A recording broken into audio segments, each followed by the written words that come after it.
Selamat datang di channel Adisa 16, channel tentang kesehatan mental dan peduli tentang kesehatan mental kamu dan membuat kamu tidak merasakan kesepian atau merasa sendiri. Kita akan membahas tentang 6 cara menghentikan pikiran negatif. Mungkin banyak di antara kita sering negative thinking atau berpikiran buruk terhadap sesuatu hal yang belum tentu terjadi. Apakah kamu memiliki pikiran negatif akhir-akhir ini? Sulit jika mengatakan tidak. Apakah kamu sulit melepaskan pikiran negatif tersebut? Silakan komentar di bawah untuk memberitahu kami mengapa kamu kesulitan untuk melepaskan pikiran negatif tersebut. Jadi, untuk membantu kamu mengatasi hal ini, berikut cara mengatasi pikiran negatif. Yang pertama, kenali distorsi kognitif. Apakah kamu memiliki kecenderungan untuk berpikir secara ekstrim? Mungkin teman kamu tidak segera membalas kamu, atau kamu menganggap itu berarti mereka tidak ingin berteman dengan kamu lagi. Atau mungkin seseorang berkomentar tentang kamu dan kamu mengartikan sebagai mereka membenci kamu. Ini adalah jenis distorsi kognitif yang dikenal sebagai pemikiran hitam dan putih. Dan ini dapat sangat membahayakan kesehatan mental kamu. Ingat, pikiran kamu sangat kuat sehingga dapat meyakinkan tentang sesuatu yang belum tentu akurat atau belum tentu kebenarannya. Tersebutlah yang dapat memperkuat pemikiran negatif kamu. Inilah mengapa penting untuk berusaha menyadari pikiran dan distorsi seperti itu, sehingga kamu dapat mulai menantang pikiran-pikiran ini dan mengalihnya untuk perlahan-lahan berpikir positif. Nomor 2, membangun toleransi mara bahaya. Bagaimana kamu menanggapi stres? Toleransi terhadap stres adalah kemampuan seseorang untuk mengelola keadaan emosi internal mereka dan terhadap faktor pemicu emosional tersebut yang dapat mencakup pikiran negatif tersebut. Ini membutuhkan kemampuan untuk mundur selangkah, berhenti sejenak, atau beberapa hari untuk memulihkan diri kamu dari segala macam emosi yang ada dalam diri.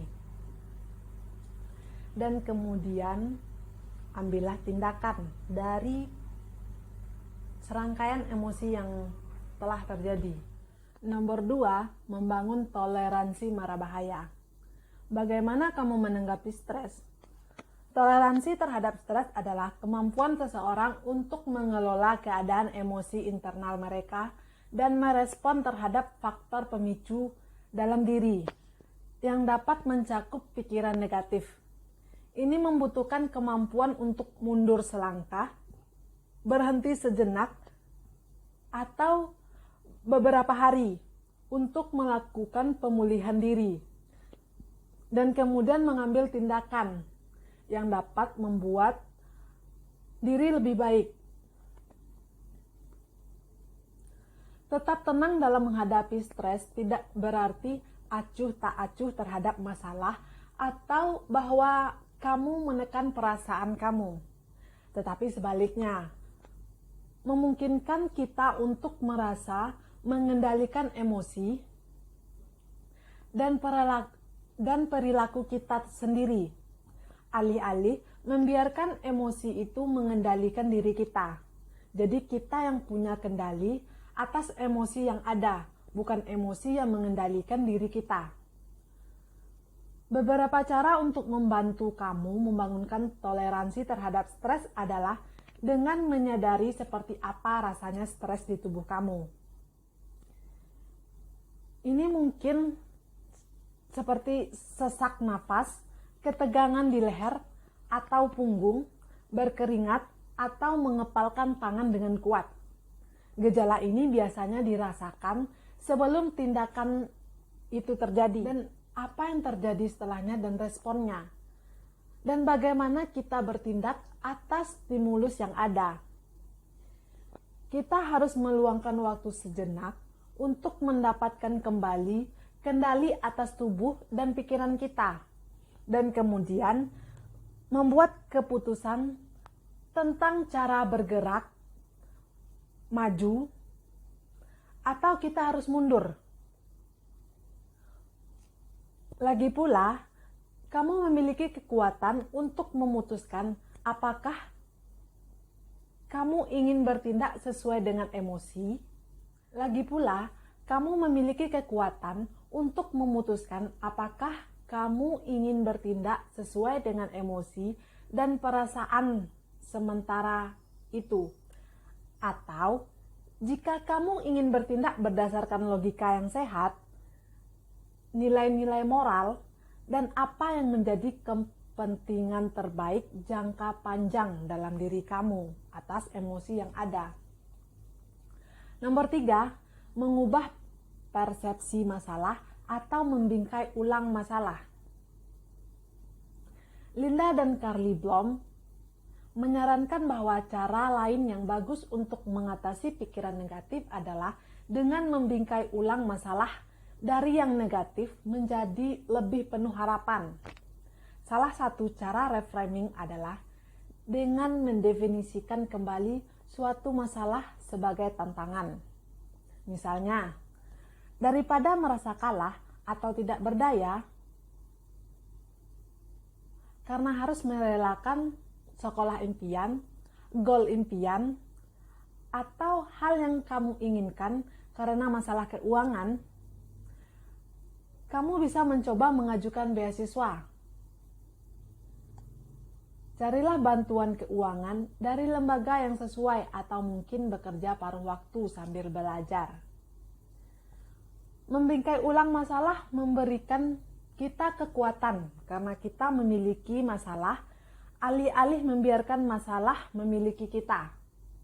Jangan biarkan masalah tersebut mengendalikan kita, tapi kita yang mengendalikan masalah tersebut. Kamu bisa mencari video edukasi, meditasi, atau musik yang bisa menenangkan pikiran kamu. Ini akan menenangkan pikiran kamu untuk menciptakan perasaan nyaman dan aman. Nomor 4, keterampilan mengatasi diri yang menenangkan.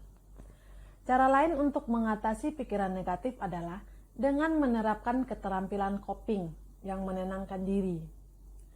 Keterampilan ini adalah pertolongan pertama untuk pikiran stres. Contoh keterampilan adalah afirmasi. Contoh keterampilan adalah 1. Afirmasi. Ini adalah kata-kata pendek dan kuat yang dapat kamu katakan pada diri sendiri untuk membantu kamu memiliki pikiran positif. Kamu bisa melakukan afirmasi terhadap diri bahwa kamu bisa melakukan hal tersebut, atau kamu bisa mensugestikan diri dengan pikiran-pikiran positif lainnya. Misalnya, saya mungkin tidak mengendalikan situasi ini, tetapi saya memiliki kendali atas diri saya sendiri. Dan itu sudah cukup. Pernahkah kamu memperhatikan bahwa ketika kamu marah, pernapasan kamu secara otomatis menjadi lebih cepat dan pendek? Bernafas dalam-dalam dapat membantu mengatasi hal ini dan membuat kamu merasa lebih balik dan membuat kamu merasa lebih rileks. Ganti pikiran dengan kemampuan kognitif. Jika kamu merasa bahwa pikiran kamu membanjiri kamu, cobalah untuk mengesampingkan pikiran-pikiran tersebut untuk sejenak saja dan mengalihkan perhatian kamu dengan kemampuan berbasis kognitif lainnya, seperti kamu mempelajari hal baru atau mempelajari tugas baru, mengerjakan teka-teki silang, atau sudoku. Menurut literatur psikosomatik oleh Wong, pikiran pemicu yang mengaktifkan respon melawan atau lari dapat dikurangi melalui sentuhan dan tekanan fisik yang positif. Beberapa contoh yang dapat kita coba termasuk dengan menghitung napas kita sendiri, atau dengan memperhatikan kedua kaki kita dan memperhatikan bagaimana rasanya menginjak tanah. Dan juga dengan meletakkan tangan di jantung atau menyentuh sesuatu yang lebih lembut seperti bulu hewan peliharaan atau selimut yang berbulu halus. Lepaskan penilaian. Apakah kamu memiliki beberapa pendapat yang tinggi tentang diri kamu? Terkadang tidak peduli seberapa sukses atau bahagianya kita secara lahiriah, kita mungkin masih memiliki pemikiran yang merusak dan menghakimi tentang diri kita sendiri. Kita mungkin membandingkan diri kita dengan versi ideal diri kita atau orang lain, dan kita merasa gagal akan hal tersebut. Karena itu, penting untuk belajar melepaskan penilaian tersebut. Meskipun sulit untuk dilakukan, itu pasti mungkin dengan perlahan-lahan, step by step, karena tidak ada sesuatu yang instan. Kita membeli mie instan aja itu butuh effort, butuh perjuangan untuk memasak mie instan. Kita harus ke warung, memasaknya dan menunggu air mendidih. Baru jadilah mie instan. Dan pada waktunya, kita mungkin menemukan diri kita lebih berdamai dengan diri sendiri.